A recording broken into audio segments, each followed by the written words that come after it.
In the NBA, Markieff Morris tweeted that he is re-signing with the Los Angeles Lakers. And in college hoops, Duke's season opener Wednesday against Gardner-Webb has been postponed because of a positive COVID test in the Gardner-Webb program. I'm Isaac Lowenkron. In 5, 4, 3, 2, 1. It's time for the Rundown with Rob Sanders. Well, we're waiting. Welcome into the Rundown. It is the Monday edition here on Fox Sports Radio 1400. Around the world on the iHeartRadio app. I tell you what, man, appreciate you joining us today. I've got a great interview we're going to play from that I did earlier with Josh Pate from 247 Sports, as we talked about everything from who is going to take over for the South Carolina Gamecocks. He put out a name that we've known about, but he said there's one thing that may keep him from coming here. Yeah, we'll talk about that in a little bit. But I've got to start off with the Clemson situation from over the weekend. Coach Dabo Swinney, upset last night is the best terminology that I can come up with. He was not happy. Okay, and I'm going to play you the clip of exactly what he said last night, and a clip from from the athletic director Dan Radakovich, and then we'll go from there. But first, let's lay some groundwork. Clemson was supposed to play Florida State this weekend. Clemson had a player test positive for the coronavirus. Florida State decided that they did not want to go through the game. They didn't feel comfortable with it. Coach Swinney last night was upset. Here's some comments from Dan Radakovich first about what exactly happened with this matchup and why it fell by the wayside. Florida State indicated they didn't feel comfortable playing the game, given that one of our positive tests among the travel party. Our two medical groups, as I'd said earlier, could not come to a consensus on the path to move forward for the game to be played at noon on Saturday. Earlier, we noted, and I'll say it again just for repetition, upon hearing of Florida State's concern, Clemson offered to undergo another round of testing and came up with some different alternatives, even to play the game later on Saturday or Sunday, but we could not come to an agreement. We did everything in our power to play and followed all agreed upon ACC protocols in place to do so. So we understand right now that positive tests are part of our reality, and that's why we have protocols. But we've put this situation behind us, and we'll work with the ACC to evaluate options for rescheduling, but I don't have any details on that at this time. All right, so there's the athletic director, Dan Radakovich. Now, that, my friends, was enough. It's all you really needed to know. But Coach Dabo Swinney kind of doubled down a little bit last night in his teleconference. Here are the comments from the head ball coach up there at Clemson. Never once was it said that if a team had a player test positive on a Friday test, that the game would be canceled. The only thing that we talked about in canceling games was not having enough scholarship guys or at least 7 offensive linemen. And as Dan said, we offered to test again, play Saturday night, Sunday, Monday, and it was declined. We spent several hundred thousand dollars, $300,000+ to travel. We set up a Ringling Brothers tent took over an entire parking lot to do what we have to do to meet the standards. We had people travel from all over the country to come to the game, to see the game. We met the standard to play, and we should have played. We have mitigated everything all year long, all year. Meetings, practices, meals, housing, how we travel. If the standard to play was 0 positive tests, then we would have never had a season. This game was not canceled because of COVID. COVID was just an excuse to cancel the game. And to be honest with you, I don't think it has anything to do with their players. I have no doubt that their players wanted to play and would have played. And same with the coaches. To me, the Florida State administration forfeited the game. And if they want to play Clemson, in my opinion, they need to come to Clemson or they need to pay for all expenses. Other than that, there's no reason for us to play them.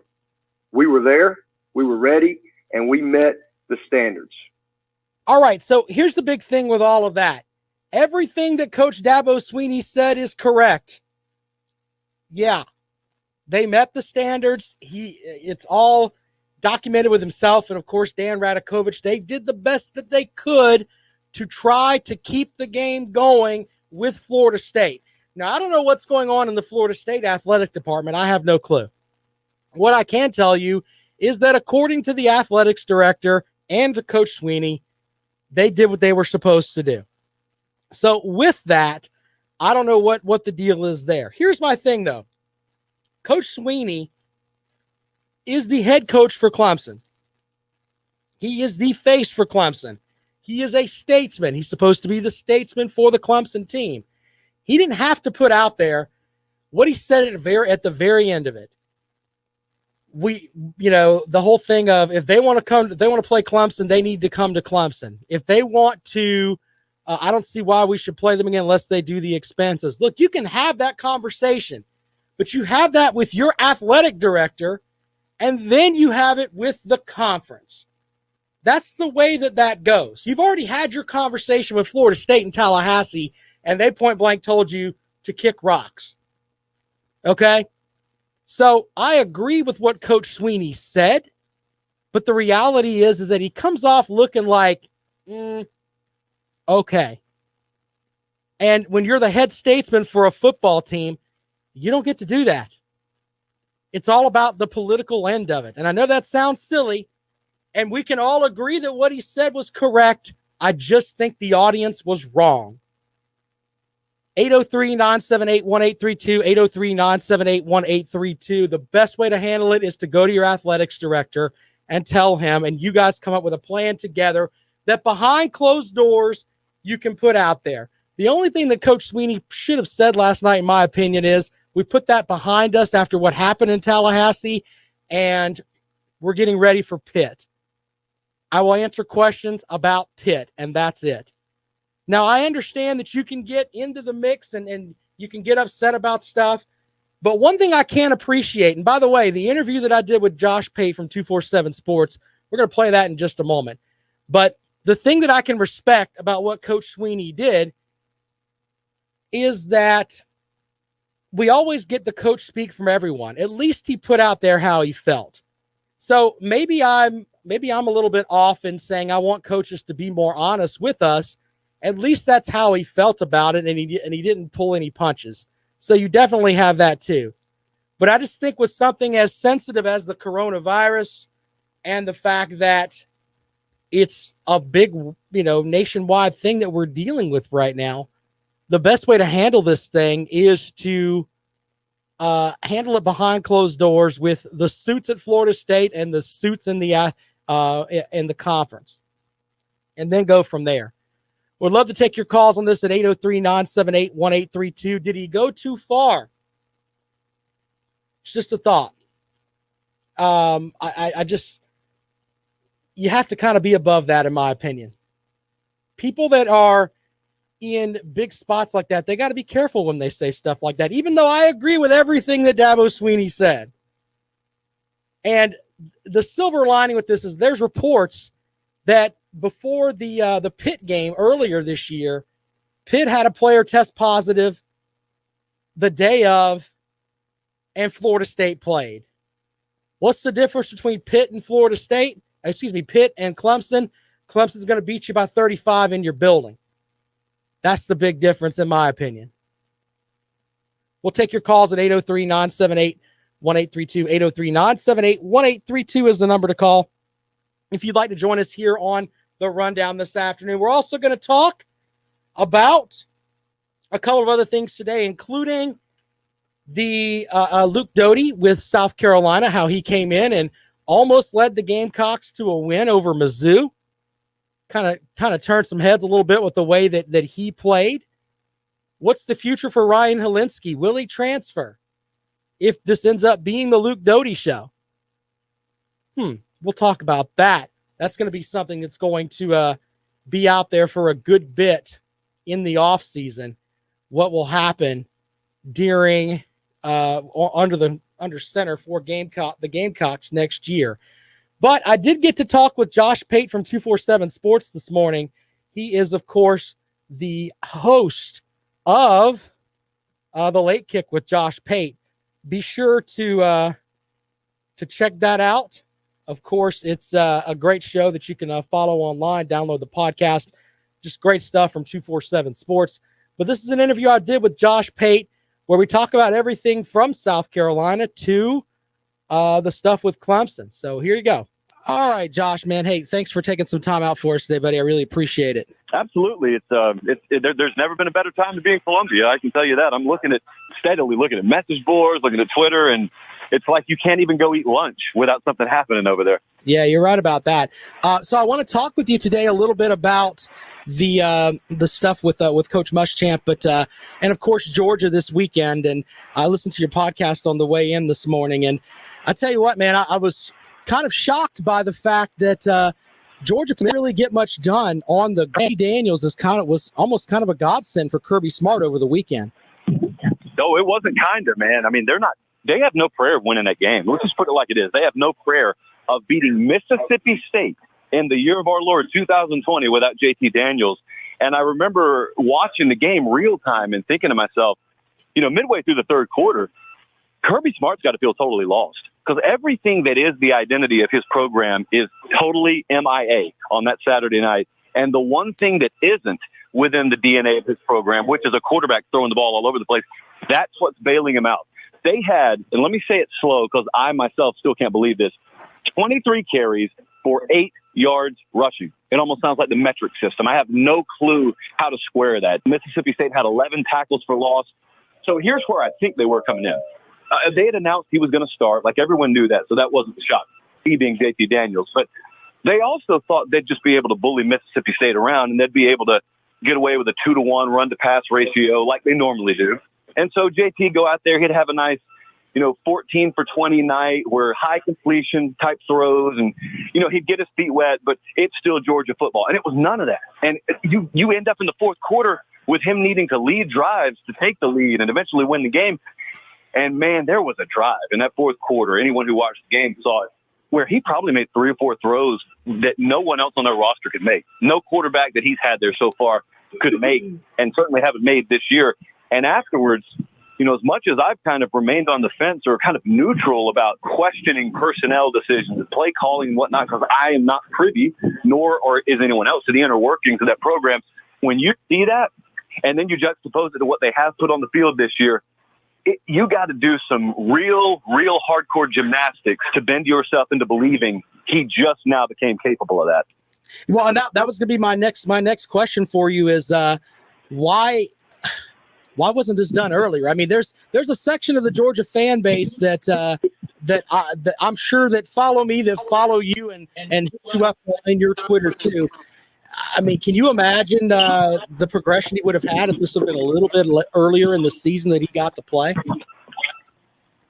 Yes, that's all I can do is imagine it. That's all they can do is imagine it. And like I said, just kind of going back to the previous statement, anyone who's followed Late Kick for a while knows they are wasting time when they come to me trying to question play calling or question who's starting and who's not. I sound like a coach. Like I take a coach's mentality 99% of the time. And I'm just going to tell you, even if I myself don't understand what's happening, there's a reason why starters start.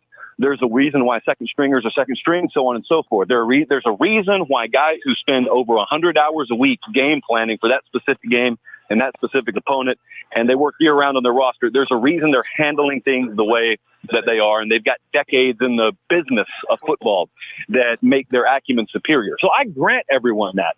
But there are limits for even me. And so when I get to what I saw Saturday night, I'm not so sure that Kirby Smart didn't drive home, and when he finally got alone with himself and his thoughts, and maybe even in the offseason, I'm not so sure that he's not going to have to look in the mirror and question sort of administratively his own methodology. And remember this, too. He is a young coach. Everyone talks about Nick Saban making the big switch he did a few years back. Well, yeah, but that's 3 decades into Nick Saban's career. Kirby Smart is barely 3 years, 5 years into his head coaching career. There are just a lot of the tough lessons, the philosophical shifts that normally come in your second or your third job. Well, when you're a guy who gets his first stop being the University of Georgia, This is the kind of stuff that happens normally at Akron or at your first stop, where you make all your big mistakes out of the spotlight. When you get your first job being a major job, all your mistakes are going to be shown on with a bright, white, hot spotlight. All right, but with that, though, Georgia will make the trip to South Carolina this weekend. Are we supposed to sit here and think that it's going to be the JT Daniels show, or is it going to be, hey, we're going to go back to a couple of weeks ago where we're just going to run the ball till we beat your brains in? I know a lot of folks took away from the game that Georgia played and ended up winning Saturday. This is going to be Georgia football. And I'm telling you, I don't know what they will be. I can pretty unequivocally tell you that won't be Georgia football. There's no way Kirby Smart's about to sit around and abandon his run game in lieu of throwing the ball around with a guy that he himself didn't trust to put on the field a month ago. There's just no way that's going to happen. That's not even practical or realistic. So I also question where now you got a week and you actually saw him throw the ball and you're not going to pinch 14 defenders within 5 yards of the line of scrimmage. I also wonder, what does JT Daniels look like when a defense has had a week to prepare for him? And I'm not questioning his credentials. I'm not questioning his ability. But here's what my mind goes back to. In week one, we saw Graham Mertz with Wisconsin. And we saw him throw the ball all over Illinois, I think it was. Everyone was talking Heisman. KJ Costello, everyone was talking Heisman, throwing the ball all over LSU. Just give this stuff some time. That's what I always recommend. No one's ever been hurt by being patient and giving credit, but holding off on crowning someone. So that game maybe off the national radar a little bit. I'm really interested in watching that Saturday. Yeah, that is going to be an interesting game. And, of course, Mike Bobo, the interim coach here at South Carolina, the defense for South Carolina looked a little bit better against Mizzou, and I understand that it's Mizzou, but after giving up, 169 points in 3 games, to give up 17 to Mizzou on Saturday night was almost refreshing. Well, it was, and so that's the kind of stuff you look at when all your preseason goals are out the window, and then, as it turns out, your head coach that you had the preseason's out the window. I mean, essentially, to me, I always view that as hitting the start button on the next season. So 2021 has, for all intents and purposes, started for South Carolina, whether it be looking at personnel, how many of them are going to stay around, which coaches you're going to retain, all that stuff. And so it's really refreshing to see that, because what it tells you is guys who committed to Carolina, at least a critical mass of them, committed there to play for Carolina. And when things go bad, the benefit of having those kinds of guys on your roster is they don't mail it in. Some are going to. It's a big roster, so some are going to. But if you got a critical mass of them, I mean, imagine what it would mean. Last year was a throwaway year. It was nothing to write home about. No one's going to remember that in the annals of history. But yet Carolina beat Georgia. So what if they were able to pull that again this year? Because that is their national title game. That is their playoff game. They don't go to the conference title game this year. But if they could say, hey, man, even in an interim year, head coach out the door, we beat you again. Can you imagine going into 2021 with a winning streak against Georgia, even in the midst of otherwise just a very down time in the program? Well, I tell you what, interim coach Bobo would love to have you come to his team and tell them that, and maybe that would be some motivation for them. I don't know what the motivation is for South Carolina the rest of the season. I don't even know, with the way that COVID is and people can transfer in and out, who's going to be here next season. But there will be a new coach, and there's been so many names thrown around. If Ray Tanner called you and said, hey, I really value your advice, who do you think would be the best fit for South Carolina? Yeah, it's kind of funny because I've shifted my feeling on this. I was of the general opinion that anyone who can get Hugh Freeze needs to go get Hugh Freeze. And so Carolina comes open, and I thought that about them. And then I thought a little bit deeper about it. And this is independent of his baggage. Okay, let me be clear. I don't care about his baggage. I do not think that that's going to be anything more than fodder for headlines. I don't think it's going to impede his ability to win at his next stop. I'm not talking about the baggage. When I have trepidation about Hugh Freeze as the man for South Carolina. No, Justin. No. Knowing that Carolina's probably not his end goal, probably not his final destination. And I want a guy, man, if I'm in the Gamecocks corner, I want a guy who views our place as a dream job. I don't want you to come here and then me feel like a G5 where the better we succeed and the higher we climb, it's to our own detriment, because that means you're just that much closer to leaving us for the next rung up the ladder. you're high enough on that ladder. If you're Carolina and you're operating at maximum capacity, which as a job they are right now, there's nothing they lack relative to any point in history. If you are of that stature, you need to find a guy out there who views your place as a dream job, who, if you start winning 10 games a year, is willing to look at an LSU and say, no, thanks, I'm good here. And I don't know that Hugh Freeze is that guy. I do think Billy Napier would be that guy. I think they got a little ways to go to close their gap on money. Shane Beamer is a name. When you talk to folks behind the scenes, he's very polarizing. And it's not a character deal at all, but he's very polarizing in terms of people believing whether or not he's qualified for the job. There's going to be some inherent risk in all likelihood, regardless of who you take. There's going to be some inherent risk. I just hope, and I have no reason to believe they don't, but I hope they have the right folks qualified to make this decision that aren't so much worried about winning the press conference as they are winning football games. And I tell you what, the big thing with a lot of listeners here is that, Beamer was he was never even a coordinator. I mean, and what someone tweeted at me the other day, his own dad wouldn't give him a coordinator spot. How could he possibly be the coach for South Carolina? I don't know how that's going to work out, but I think that my pick for them was I don't understand why someone hasn't went to Wake Forest and tried to get Dave Clawson, who makes a lot of chicken salad out of dirt. Why is this guy not moved on to a bigger spot than where he's at Wake Forest, in your opinion? Well, I had a head coach reach out to me this week and kind of reiterate the answer to this question. I think a lot of times it's a beauty contest, and I think a lot of times the reason you see so many hires fail is because agents are really the ones kind of calibrating the pipes here. And as a result, I mean, I wish that people could be more privy, including myself, to be honest with you. I wish we could be more privy to the inner workings of the hiring process and the contract extension process. I think you'd be stunned. It's like Gordon Gekko negotiating with a Girl Scout. He could get 50 boxes of cookies from her for $10 if he really wanted to, because he's that superior a negotiator. Now, he ended up in jail, and it's a movie to begin with. But right. The point is, these folks regularly get fleeced. I mean, regularly get absolutely fleeced. And so the reason why I think a lot of guys who are overly qualified who have moved on stay put is because they've got an agent and not a salesman. And unfortunately, it's the salesman over the agent that really gets the job done for you a majority of the time these days. Yeah, I'm stunned by the fact that of what he gets up there and what he turns out. And he hasn't had the opportunity to go somewhere else. Let me ask you about Clemson before I get out of here. Of course, Josh Pate from 247 Sports. Appreciate him making some time for us today. The incident stuff that happened last night with Coach Sweeney coming out and basically telling Florida State it's your fault, and if you want to play, you got to come to Clemson, or that we have no business playing there. That just, the optics on that just doesn't look good. They don't look good at all. Okay, so here's my take on this. I think he's wrong. I don't think it should have been said publicly. However, I have a 50,000-foot view of this too.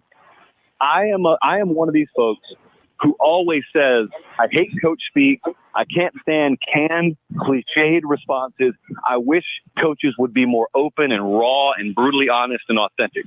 Okay, when you get that from a coach, you also have to understand some of the stuff they say is going to rub you really, really the wrong way. Don't just recoil and beat them over the head the second they say something you don't like. And then when they go into the turtle shell, criticize them because they're not open. So the stance I take is, I look at Dabo. I appreciate the fact that he's honest a lot of the time. About 25 or 30% of the stuff he says I can't stand, but yet the overarching greater good I think is still being served. So I can think what he said was very, very ill-advised, and also say, hey, keep doing what you're doing. Josh Pate from 247 Sports joins us here this afternoon. Josh, tell folks where they can find your podcast and, of course, follow you on Twitter. Your podcast, by the way, if you're a college football fan and you're not listening, you don't know much about the game of Hut Hut. You really should be listening to what Josh is putting out there. But tell folks how they can find your stuff. Okay, well, first off, you don't know much about the game of Hut Hut is going on a T-shirt probably by the end of the day. So I appreciate that. You're welcome. Secondly, you can go to the 24/7 Sports YouTube channel. We got a lot of great stuff there. Every show that I do is there. You can subscribe to the Late Kick podcast. Every show we do is there too. And follow me on Twitter, and you can just find it all in the occasional Fleetwood Mac reference at Late Kick Josh. All right. If you put that on a T-shirt, I get at least one. I just want 1 cent my way. Yeah. We negotiated that beforehand. There you go, Josh. Thanks for joining us on the rundown today, man. I really appreciate it. All right, anytime. All right, Josh Pate from 247 Sports joining us earlier today. What he said made a lot of sense. One thing I took away from that, though, he said that he thought that Billy Napier should be the guy for South Carolina, but maybe they can't come together as far as the money goes. When you hear that as a Gamecock fan and you realize that, wait a minute, we're paying Will Muschamp to sit at home a heck of a lot of money. That end should not be in the mix, in my opinion. I don't get that. And of course, the idea of Shane Beamer, look, people have fear of the unknown.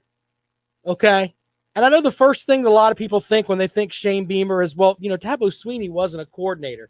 Yeah, I get that. But you don't know what you're going to get with Shane Beamer. And if you're going to jump off all in and you're going to be with someone that, is completely different than everybody else, maybe that's the way to go. I've said from the beginning, though, that Hugh Freeze is a terrible hire. And what Josh said there makes a lot of sense.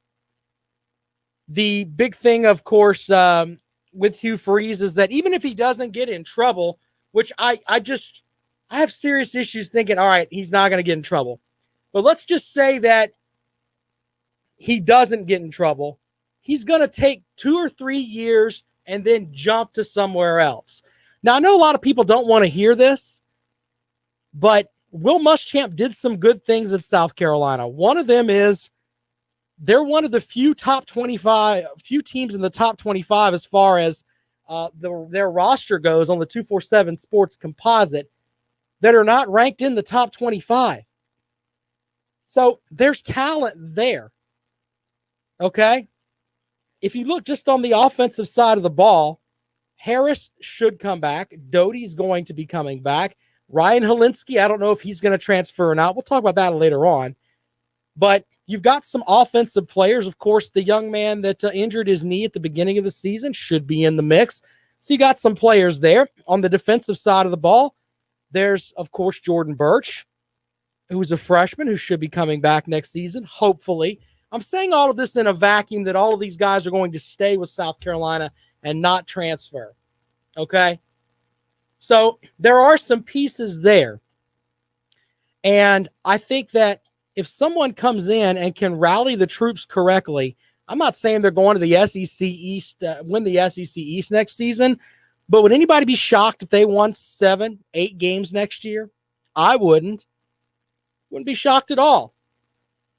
I'm just saying, if you can rally the troops and get them right, that could possibly happen. Some comments from the chat room, which you can follow on Facebook Live every day. Justin with several says, does Bobo win the job if he beats Georgia? I think that Mike Bobo knows, and this is no disrespect to Coach Bobo, that he is not going to be here after the Kentucky game when the Gamecocks wrap up here in, 13, 14 days, whatever it is. He also asked about Freeze inheriting a mess. I don't think Freeze is going to come here. Just my opinion. Can they afford to pay? I don't know. And I don't know how much the money end of it comes into it. So he also asked about their quarterback, the 2022 commit. I'll look up that stuff on him. Gunner, I can't remember his last name. He had a great name for a quarterback. But the reality is with South Carolina, it's a gong show right now. But I think that if they get the right person next year, they could be not necessarily terrible, but they could be decent. They really, really could if they get somebody in that can buy in or get the team to buy in and do what they need them to do. Also, I want to get calls today as well on this, 803-978-1832. If you want to talk about South Carolina and the coaching search and what happened over the weekend, were you impressed with Luke Doty, who looked like he was playing? I'm worried the guy's going to get smacked. Now, of course, Tim Frisbee, the former Gamecock wide receiver, said, hey, guys used to play like that and be a running quarterback. I'm not disrespecting Pops because he played a heck of a lot more football than I did. But when I see someone get 2 helmets, one hits them in the lower back, one hits them in the front in their sternum, you wonder how many of those shots they can take. So that's one of the things that I'm concerned about with Luke Doty. And Coach Bobo on his teleconference last night said the same thing. Said that, he's got to watch the film and learn where the chains are and learn when to slide and stuff like that. And I thought about it. One of the greatest quarterbacks in South Carolina history, Connor Shaw, when he played, did you ever see Connor Shaw really take a punishing hit? Yeah, he got hit like, normal hits here and there. But did you ever see Connor Shaw just really get popped? No. He knew where the first down line was. He knew when to slide. You got to learn that as a quarterback. And that's one area that Luke Doty can improve on. All right. Not that I'm saying what the kid did on Saturday wasn't great. He was outstanding. We'll talk about that. And if you want to call about what Coach Dabo Sweeney said, is Florida State on the hook? Should Clemson send them a $300,000 bill because that's how much it cost?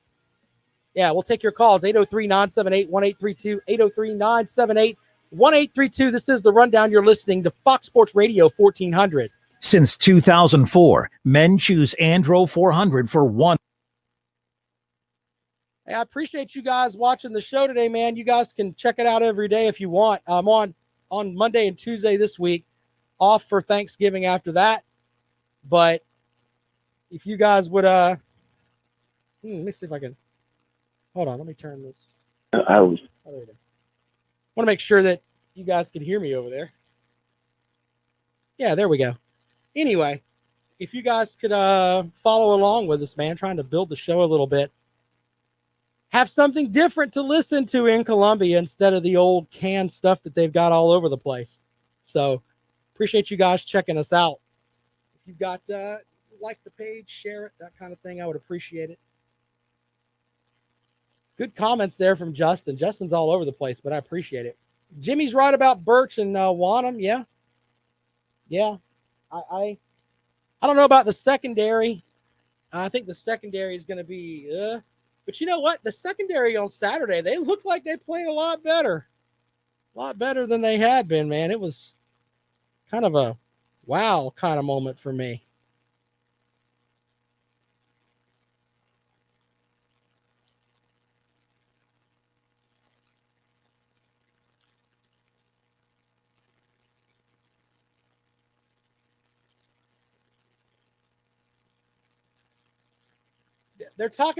He's talking about paying for the travel and everything else, Angie. That's the big thing.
DeWalt tools worth over $3,000. And the truck? A 2021 Chevy Silverado. Enter for your chance to win at lowesforpros.com/Provember. Lowe's, the new home for pros. No purchase necessary. Starts 10/28, ends 11/25. LFP membership required. U.S. only. Entry rules on lowesforpros.com/Provember.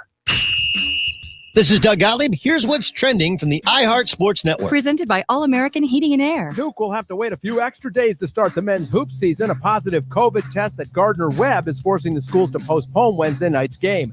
No Teddy, no McCaffrey, no problem as the Panthers rode their defense to a shutout victory over Detroit on Sunday. Tampa Bay, they're getting set to host the Rams. That's tonight, and it'll close out Week 11 of the NFL season. Tom Brady could become the NFL's all-time leader in touchdown passes. I'm Scott Davidson. Kill COVID-19 in your home with the All-American Heating and Air Purifier. The AtcoX whole home air treatment system is now proven to kill COVID-19. Keep your family safe and install an air purifier today. allamericanheatingandair.com. Fox Sports Radio 1400. Serving Columbia at 1400. And the world on the iHeartRadio app. Welcome back to the Rundown on Fox Sports Radio 1400. The question we have out there today is, should Clemson send a bill to Florida State? Here's $300,000 that we need to get back from you. Or you got to pay to come up here and play, which is basically what Coach Dabo Sweeney put out there last night. Not necessarily saying that I agree with what he said or where he said it at, but what he said makes a lot of sense. You know, the young man that tested positive had 5 straight days of he tested Sunday, Monday, Tuesday, Wednesday, and Thursday, all tested negative. And then takes the Friday test. They get that back on Saturday, supposedly, after they're down there. Or excuse me, they get it back after they make the trip down there. And Florida State ends up saying, yeah, we don't want anything to do with that. It's silly, is what it all basically boils down to, in my opinion. But we'll talk about that if you want at 803-978-1832, 803-978-1832. Pivoting back to the Gamecock game for just a second. And, of course, you know, today is the day where you can react to stuff that happened over the weekend. If you want to call up and how your team played, we'll talk about that as well. The big thing, though, from this South Carolina-Missouri game, South Carolina held Mizzou to 301 total yards. If I told Gamecock fans at the beginning of the game, hey, you're going to hold them to 301 yards, I think pretty much everybody and their brother would have been like, yeah, we're going to win if that happens. Held them to 98 yards rushing on the ground. That's pretty good. Considering where the defense has been, that's pretty good. The Gamecocks also won the time of possession. Now, it was a tale of two halves. South Carolina defense shut them out in the second half. I mean, what else do you want from this South Carolina defense that was shorthanded at best, is the best term that I could possibly use.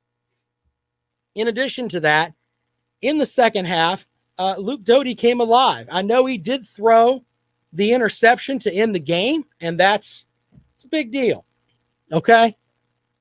But the reality is that when he came out there, he brought a spark to that South Carolina team that they've just been lacking.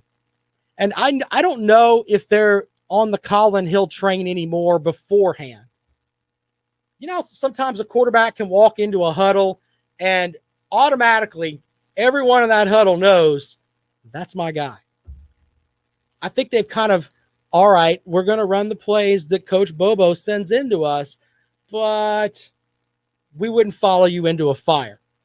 That's kind of the vibe that I got with Colin Hill. When Doty comes out there, though, and Doty's playing 90 miles a second, which is something he's going to have to slow down a little bit, but when he's back there and he improvises and makes plays with his feet so that he can extend plays, and it's almost like some schoolyard type stuff. When he has the capability to do that, that just seemed to set the team on fire a little bit. Now, they welcome in a Georgia team this weekend that, let's be honest, they're a 2-loss team, and it's a disappointing 2-loss team. This was a Georgia team that was supposed to compete for the national title. They've got 2 losses on the season. They got hammered in both games. Alabama beat the snot out of them, and Florida did the same thing to them. So you wonder what kind of motivation Georgia has coming into this game, other than the fact that South Carolina embarrassed them at home last year as a 17-point favorite, and they don't want to be in the mix of saying, hey, we lost two straight games to South Carolina. And by the way, South Carolina didn't win, 3 games last year? If South Carolina wins this one, they'll have 3 games this year. They don't want to have that on their banner there. I think this is the game that the Georgia fan base wants after what happened last season. I really do. It's going to be interesting to see how that plays out with that matchup this weekend. And it seems like I know a lot of folks have kind of checked out on Gamecock football, a good portion of them. All right, we're punting. Tell me who the next coach is going to be, and then we'll go from there. But it should be an interesting matchup as the home finale, which, by the way, this weekend's weird. This is supposed to be rivalry weekend. We're supposed to be talking about South Carolina and Clemson. Teddy Hefner's supposed to be in here telling us old stories from South Carolina and Clemson games in the 80s and 90s. That's what we're supposed to have right now, but we don't. So once again, COVID, you suck. Nobody likes you. Go home. Anyway, I just kind of want to put that out there. Yeah, we do have some rivalry games this weekend that we're looking forward to, including the Iron Bowl. The Iron Bowl with Auburn and Alabama. By the way, Auburn is like the most quiet 5-2 team ever. They really are. The line on that matchup opened up at like 23.5. Yeah, if you can bet, I think that's a safe bet for Auburn. I don't think Alabama beats them by 24 points. I know that everybody and their brother's loving what Alabama's doing, but you know what? When you look at Alabama, they played one quarterback this year that's been decent, in my opinion, and that's Kellen Mond. I think that Bo Nix has the gunslinger mentality to either A, make Auburn lose by 60, or B, keep it really, really close. It's going to be one way or the other in that matchup. So I'm kind of looking forward to that game. I also am looking forward to the Egg Bowl. Yes, we know about the Egg Bowl. Ole Miss and Mississippi State. Wait a minute. Why should we care about that? It's the first matchup between the Pirate and Lane Kiffin. I think that game's going to be really interesting as to how they're going to play each other. And I think it's going to be the Ole Miss defense is terrible. Okay. Mississippi State's not that good either. So you've got the Ole Miss offense, which is really good. Mississippi State's had some problems, but yeah, I think that's going to be like an Arena League game. We talked about those before with the Iowa Barnstormers with Kurt Warner at quarterback. It's going to be that kind of game. So I'm really looking forward to the Egg Bowl. And the battle for Paul Bunyan's axe, Wisconsin and Minnesota. I love that game every year. It's really cool to talk about Big Ten teams that aren't Ohio State and Michigan. Just saying. All right, so we'll take a quick break. When we come back, we'll preview the rest of the football week coming up. Wes Bryant from the ACC Digital Network joins us tomorrow here on The Rundown. Podcast will be up at 5 o'clock. If you missed the interview with Josh Payton, we'll have it up there for you. More of The Rundown in just a moment. You're listening to Fox Sports Radio 1400.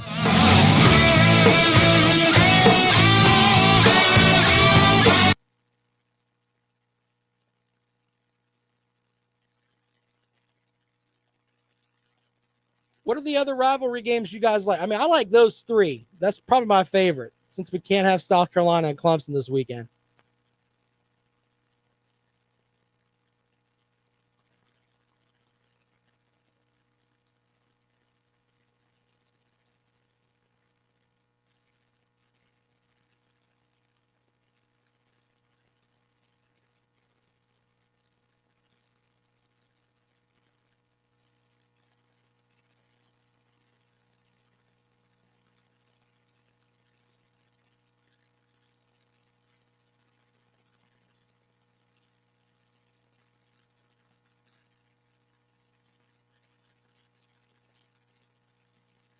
My picks for the contest that I'm in, Jimmy, I went 6-1. So yeah. My other picks, I think I went. I don't have them in here with me, but I think I was like 13-6 or something like that. I mean, that was pretty good this past weekend.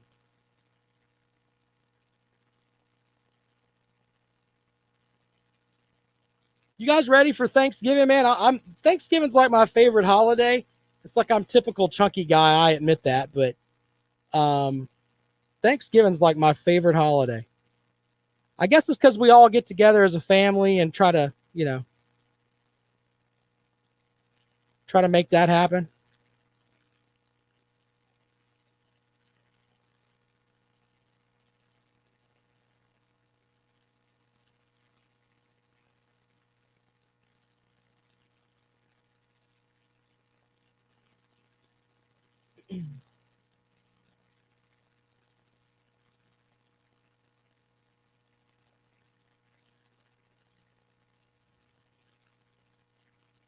It's funny, Jimmy. Jimmy's got jokes.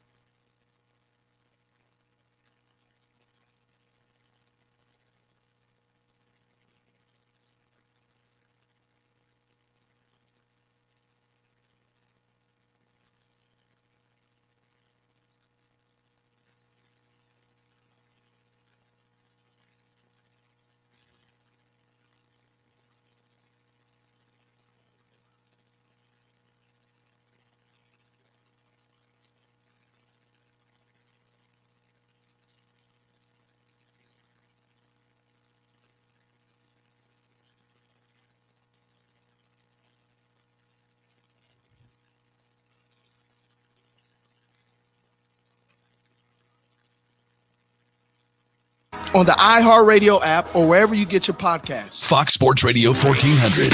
Online at foxsportsradio1400.com. On your phone with the iHeartRadio app and on hundreds of devices like Alexa, Google Home, Xbox, and Sonos. An iHeartRadio station. Final segment of the rundown this afternoon here on Fox Sports Radio 1400 around the world in the iHeartRadio app. My name is Rob Sanders. Thanks for joining me this afternoon. I was looking ahead to this weekend of the actual college football games. And ladies and gentlemen, rivalry weekend is normally so good, but your ranked matchups this weekend are, in my opinion, not very good. We'll start. There's only one top 25 matchup where two top 25 teams are playing each other, and that's number 1 Alabama and number 22 Auburn. So that's your only matchup where two ranked teams will play each other. That, my friends, is not good. Now, there are some games that are interesting. Of course, Coastal Carolina taking control of the Sun Belt, winning over App State this past weekend. They're going to play Texas State on Saturday at 3 o'clock. They're a 17-point favorite in that matchup. So, I mean, in state, that game matters. Of course, the Clemson and South Carolina game both matter. I like the battle for Paul Bunyan's axe. That's pretty good. Kentucky and Florida. Are you really worried about Kentucky and Florida? I'm not even trying to hear that, man. Then we come down the list and we look. Oklahoma and West Virginia. Okay. I guess I'll watch that because I like football. ACC matchups this weekend. You've got Clemson and Pitt. Okay. But I forgot about the Notre Dame, North Carolina game. That is two ranked teams on Friday night. I don't like Friday night games on the college front because it's supposed to be about the high schoolers on Friday nights, but apparently no one seems to care. Notre Dame playing at North Carolina has the sleeper capability of being something that could shock the college football playoff world. There will be no fans at this game because that's the way North Carolina does their stuff now with COVID. But there'll be more people watching on TV, etc. But the reality is if North Carolina can pull off the upset of Notre Dame, and Notre Dame's a 4.5-point favorite on the road, wouldn't that shock the college football world a little bit? Because then you've got, I've got to see how the tiebreaker and everything else would work. But still, for going to the ACC championship game, that is a pivotal matchup and probably the most matchup that has the biggest bite to it coming up this weekend. Other ACC matchups there's nothing that I really want to tell you about because they all will bore you to tears. As we go to the SEC, you've got Florida and Kentucky, Arkansas and Missouri. The reason I bring that game up is because they're like a rivalry type game. Even before the fact that their head coach, Barry Odom, at Mizzou is now the defensive coordinator for Arkansas. So there's a little bit of bad blood there, I guess. Maybe. I don't think those two teams really like each other. Tennessee and Vanderbilt.